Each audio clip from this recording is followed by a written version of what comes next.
UDC. Good morning. Welcome to our session on the implementation of the utility network at Enbridge Gas. So I'm Dustin Hepworth. I'm the supervisor of the high pressure transmission GIS group at Enbridge Gas, Utah. I'm Mike Deming. I'm the supervisor over the distribution gas at Enbridge Gas.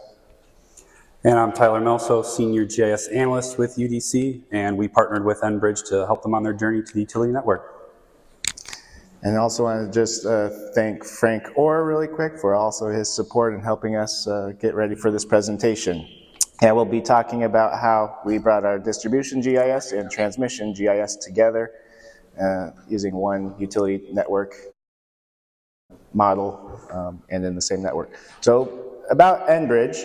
Enbridge is a large energy delivery company, has lots of transmission, liquid and gas, and also it's one of the largest acquired Dominion Energy's local gas distribution companies, one of the largest gas distribution companies in North America.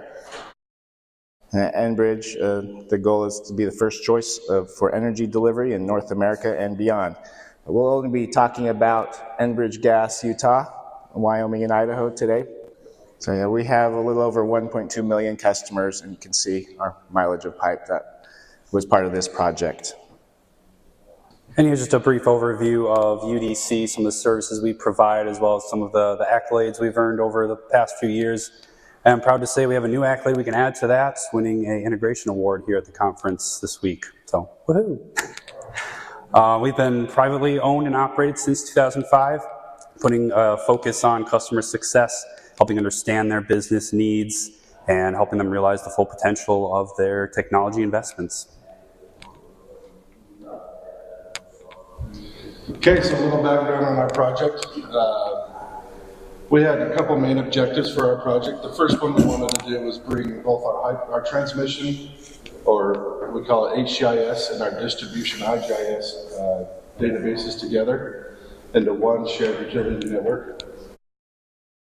We wanted to use APR in our transmission side, and we also wanted to cut down on our use of third-party tools, so this way we'd have some cost savings, so we wouldn't have the overhead from third-party tools, and we wanted to try to stay as out of the box as possible with Esri. So some key project in our project timeline, we had 3 different phases. We had a discovery phase, we had a design phase, and then we had an implementation phase. So we started our discovery phase back in 2020, where we brought people from different groups within our company to see what kind of stuff they wanted in our new utility network. And then we started our design phase back in 2022, and with our kickoff, and then that lasted for a couple months, and we did workshops, pilots, and a lot of data modeling sessions. UDC was on site for most of that time, getting to know our old system, so make sure we could replicate it in the new system. From there we started the implementation phase, which we started with 4 different migrations. We used those migrations to improve our data each time. That way we'd be prepared when we went live, and for our user acceptance testing. And so we finally went live in June of this year, and it seems to be going well so far. And I just wanted to highlight a couple of the challenges we faced from a data modeling and migration perspective. A couple just high-level things. First and foremost, as Mike mentioned, we were combining 2 databases, 2 different schemas into a single database and schema. So this was no easy feat to accomplish. The IGIS data being geometric network, and that HGIS data being from pods, and pods being a relational database. Not relying on connectivity did provide some additional challenges in terms of the data cleanup effort. But combining these databases was made much more feasible using our internal migration tool called HIDE. We were able to combine those in a utility network with relative ease using that tool. And yes, HIDE is an acronym. It's High Fidelity Export Import Data Exchange. So remember that one. Our next challenge I just wanted to highlight a little bit was the way we had to map our service pipes took a little bit of figuring out. So in their geometric network, these were a single unsplit line from the main line tap all the way to the delivery point with a meter. And then if there was any differing pipe properties or attribution, it was stored in a pipe segment related table. Now the problem this presented was if we had different materials in these pipe segment related tables, how do we map that in the utility network, which is heavily rule based, and that asset type in the UPDM is based on the material. So this is going to cause us problems there, and cathodic protection tracing was going to be impacted by that. So UDC, in consultation with Esri and Enbridge, we came to the decision that we were going to take this as a data enhancement opportunity. And we decided we were going to split all these pipes based on those number of pipe segment records that were related to each service pipe. So, looking at that little chart there, even though over 92% of the data only had one related record, we were still looking at a heavy manual effort to try and split tens of thousands of pipes. So we were able to develop a script written in Python that was able to take some of the logic that we applied based on the information in those tables and split the pipes all with high accuracy in just a matter of a few hours. So here's just kind of an example of that. On the right-hand side of this image here, we have what their current modeling was in the geometric network, just that single unsplit line from a generic network junction on the main all the way down to the delivery point, and 3 related table records in this example. And so post-migration in the utility network, we're looking at the left-hand side. We had split it 3 separate segments there, and using information from that pipe segment table, we could determine with relative high accuracy how these pipes needed to be split. So one example, we have the riser segment, where that was yes, we knew that that was going to be at the end of the line, so connected to that delivery point. And then we had 3 different materials, or 2 different materials, 2 steel and one plastic segment. We knew that that plastic segment was going to be in the middle. Like, very likely at some point they had cut out a piece of this pipe, replaced it with some plastic, so we could determine with high accuracy that that would be that middle segment. We also had to place the specific junctions in between those. Again, the utility network being rule-based, we couldn't just leave no junctions in there. So in this case, with the different materials, we had to add in transitions. And then the last piece of this was we added a specific junction back at the mainline tap. And here it's just labeled as a service tap, but we used a different field it's not shown here, but they had a tap fitting field that gave explanations of what kind of a tap at the main line we had. And so using that information, we could determine, should it be a T, a tap, a coupling. We placed, and now their GIS data was much more accurate to the real field conditions. Just backing up for just real briefly, just want to show a couple screenshots. This is our schema mapper from our Heidi tool, just showing kind of some of the complexity we had to deal with multiple different databases, different feature classes, all getting kind of mapped into a single asset group, and some of our expressions there for the asset types. And then here's just an example of some of the attribute mapping to try and provide a cleaner and leaner model. You can see on that left-hand column, that's all the source field attributes, names, and we boiled all those down into that single material field in the UN. So just an example there of kind of some of the things we had to deal with. Okay, so you heard some of the challenges on the data modeling side. From the operator perspective, some of the challenges we had were meeting the IT security requirements for the hardware. That ended up taking a lot longer than we expected. We went with the virtual desktop VMware for our client, for our Arc Pro installations, and it took several months to get an environment approved that could have the GPUs installed for performance. Another challenge we had was we were originally designing our implementation on Arc Pro version 2.9 because 3.1 wasn't available yet. We knew that it was coming but wasn't quite ready, but we had already begun our design phase. So we had to design what we could, and the transmission side was impacted more by the change to 3.1. And so we switched targets in the middle of our design phase, which caused a little bit of a delay to our go live. And just in general, the design feedback testing cycles were shortened on the transmission side because of that, which led to just a little challenge as well. Okay, so let me talk about some of the benefits that we got from the UN. One of the things like we talked about before is moving to one system, our admins no longer had to support two different systems. So freed up a lot of, it will free up a lot of time for our IT, so they're not having to spend so much time supporting the two different systems. And they'll also save that money, like I said before. Also, it helped us standardize workflows. One of the things that we had UDC built for us was a custom copy tool.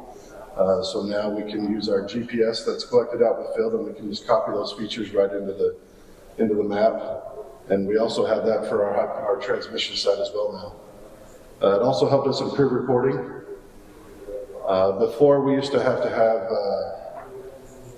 it would take our one employee, it would take them at least a week and a half to do certain reports. Now those are run on the back end, and so they're readily available, and so that frees up an employee, and it also has that data available for our engineers whenever they need it.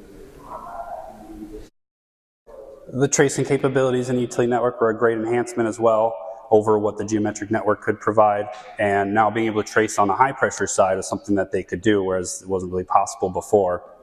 We were able to build out all 4 subnetwork tiers: our system, pressure, isolation, and cathodic protection.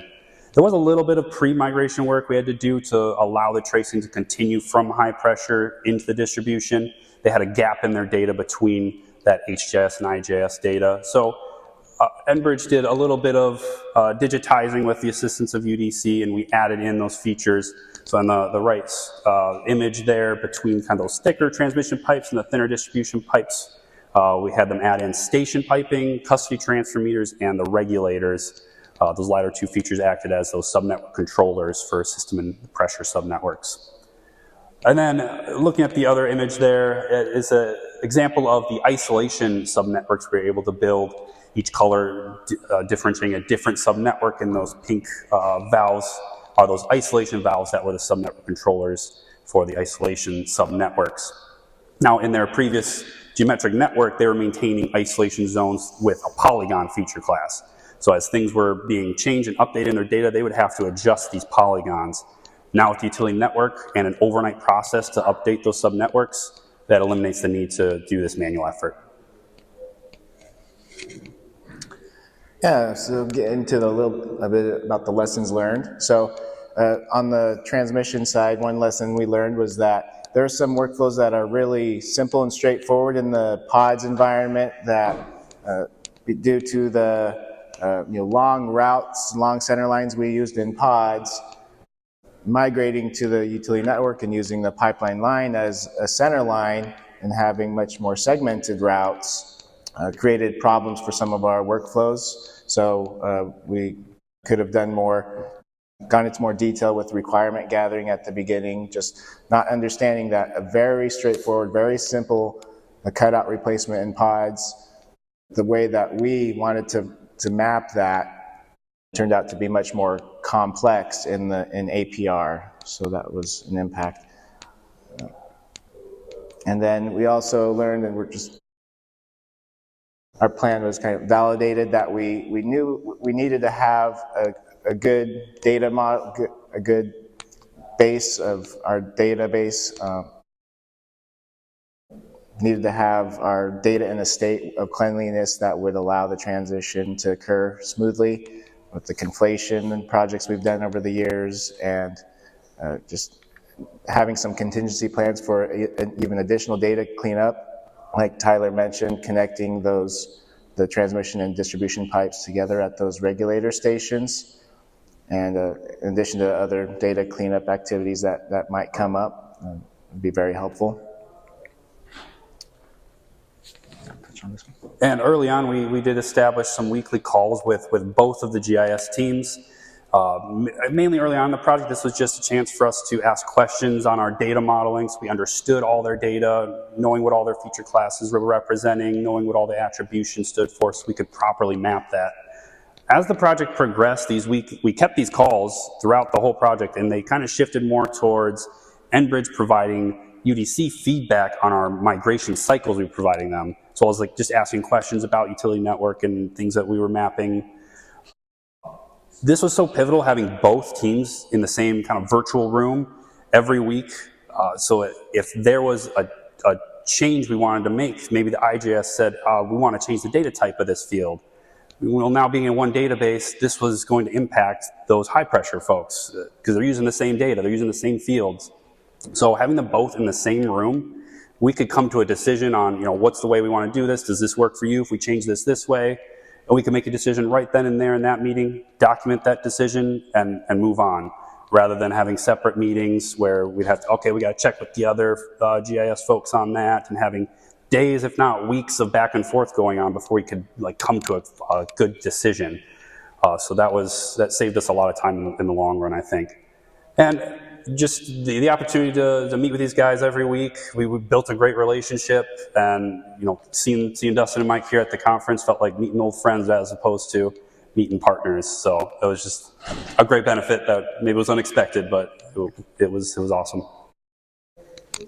Yeah, thanks, Tyler. So we also, another lesson that we learned was that training, especially on the transmission side, took longer than expected. And there's just different complexities for different workflows, right? So we have some workflows that are more repeatable processes that we were able to use the train-the-trainer approach very effectively, knowing that UDC expertise didn't necessarily translate to all the details of the workflows that we needed to train our teams on. So we were able to effectively use the train-the-trainer approach for most of our workflows, but some of them, especially on the transmission side, we've learned that for some of our users, learning ArcPro, the utility network, and the topology rules, the branch versioning, as well as just the APR workflows, that was a bit much for some of the users, so we could have spent a little bit more time and tried to get some of that APR training more early on. Another thing we could have done is, because of the shortened time cycle that I mentioned earlier for designing and testing the high pressure transmission workflows, what we could have done was gone to Esri more directly into their APR SMEs a little sooner, so that we could, during our train-the-trainer approach, when we were learning to train the trainer and documenting our workflows, we could have been actually going through and what our training plans would be for those APR workflows, instead of just trying to figure out what our workflows needed to be, because we weren't quite sure yet. So. All right, so next steps, now that we're on the utility network and APR Workflow Manager, it's all running fairly smoothly despite a couple bumps in the road. Next steps are to formalize that governance process and really start pushing the solutions that and the benefits that the utility network gives us out to the rest of the organization, and having a governance process with our IT, with our stakeholders, will help with that.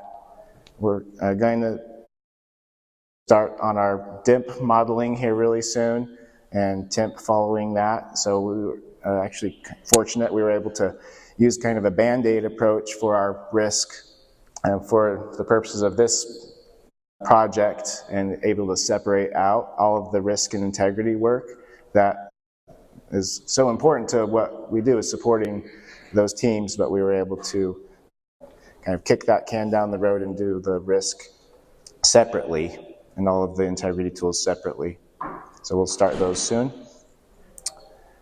And we also want to share solutions with the other Enbridge Gas utilities. We're able to take advantage of all LDCs being on the same, at least similar type of architecture, and same tools that we can share with each other where appropriate, lessons learned, etc.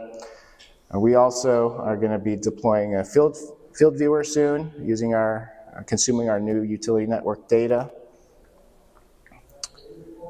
And then we'll be migrating our systems from our Dominion infrastructure to Enbridge. So that will be a quick turnaround. It's an aggressive timeline that we're in a better place to do that now than we were a few months ago.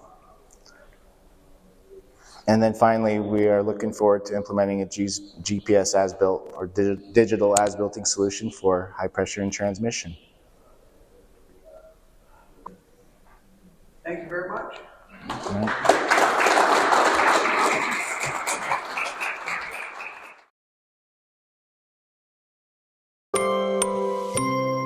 UDC